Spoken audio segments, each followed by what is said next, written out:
శుభోదయం.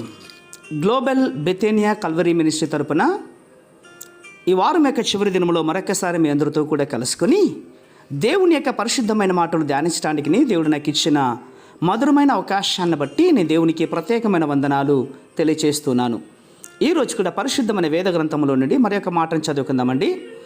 కీర్తన గ్రంథము 55వ అధ్యాయము 16వ వచనము నేను చదువుతున్నాను, దయచేసి గమనించండి. కీర్తన గ్రంథము 55వ అధ్యాయము 16వ వచనము. అయితే నేను దేవునికి మొరపెట్టుకుందును, యెహోవా నన్ను రక్షించును, దేవునికి స్తోత్రం కలుగునుగాక. అవును ప్రియమైన సహోదర సహోదరులారా, భక్తుడైనటువంటి దావీదు తీవ్రమైన ఇబ్బందులు గుండా వెళ్తూ ఉన్నాడు.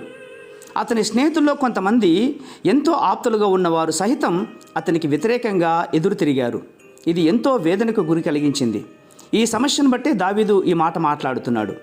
అవును, అతడు ప్రభువుకు ప్రార్థన చేయడం నేర్చుకున్నాడు. ప్రియులారా, సాయంకాలమున, ఉదయమున, మధ్యాహ్నం కూడా మూడు పూట్ల కూడా దేవునికి మొరపెట్టుకుంటూ ఉన్నాడు. దావీదు ఒక క్రమబద్ధమైనటువంటి ప్రార్థన జీవితం కలిగినటువంటి వాడు అన్నది నిజమే. అతడు దేవునికి ప్రార్థన చేసి తన సమస్యలన్నింటినీ కూడా చెప్పుకునేవాడు.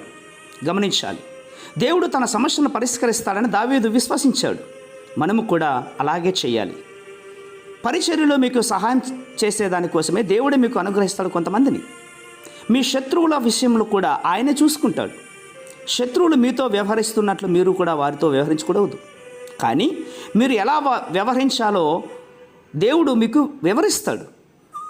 కీడుకు ప్రతికీడు మీరు చేయకూడదు. ప్రియులారా, దావీదు తన అనుభవాల గుండా నేర్చుకోవాల్సిన తీర్మానం చేసుకుంటూ ఉంటున్నాడు. అక్కడ 19వ వచనంలో ఒక అద్భుతమైన మాట మాట్లాడుతున్నాడు. పురాతన కాలము మొదలుకొని ఆసీనుడగు దేవుడు మారమనస్సు లేనివారై తనకు భయపడు వారికి ఉత్తరమిచ్చును అని. అవును, తన స్నేహితులతో కలిగినటువంటి మార్పును బట్టి దావీదు దేవునికి మరీ ఎక్కువగా భయపడ్డాడు. సహజంగా మనం మార్పులను ఇష్టపడలేకుండా జీవితాన్ని మనం జీవిస్తుంటున్నాం. అయితే మన జీవితాల్లో దేవుడు మార్పులను తెచ్చిపెట్టేవాడుగాను, దాని ద్వారా మనం ఎంతో నేర్చుకోగలుగుతాం. దేవుడు మన జీవితంలో ఏం చేయలేనంతగా అమితంగా అన్ని సౌకర్యాలతో దేవుడు నీకు నాకు సమస్తాన్ని సమకూర్చాడు. ప్రియులారా, క్లిష్ట పరిస్థితుల్లో కూడా మనము తీర్మానం చేసుకోవాలి, మీరు నేర్పిస్తున్న జీవితాన్ని నేర్చుకుంటాను అని.